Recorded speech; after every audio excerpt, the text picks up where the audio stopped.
san thuta atai deu deu Giêsu lam bet jing jeng sangin mi hem be apung jing dai Cause to sing za za ti ta nghe kat son se thi na chu kat then na hi da say se za pi na le za za na dam zong le say choi le ta nghe ton sót hin na thu sim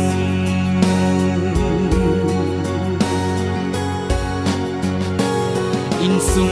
boina sum le pai le ta sa hin ko yen the na kalung gel sing le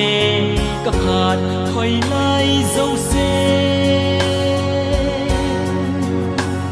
apui mang zin chu deng chu le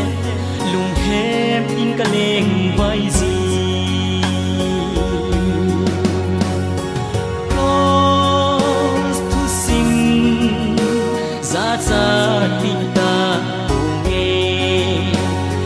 son se thi na chu kat then na hi ta say se za pi na le za za na dam zong le say choi le ta nghe ton sót hin na thu sim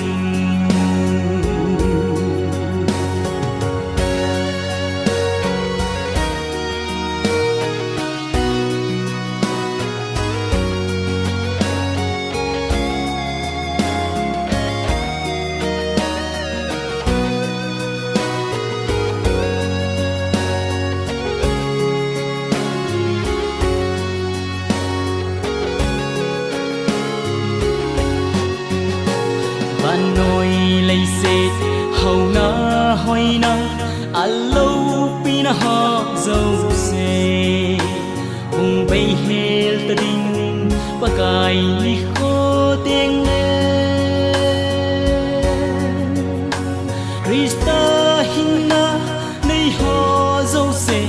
còn sót gama quy đâu ninh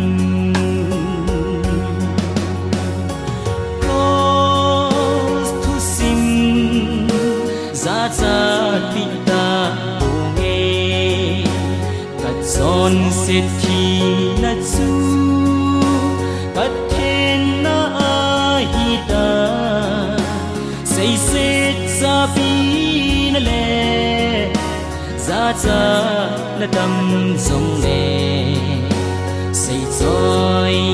le ta nghe ton sót hin na thu sim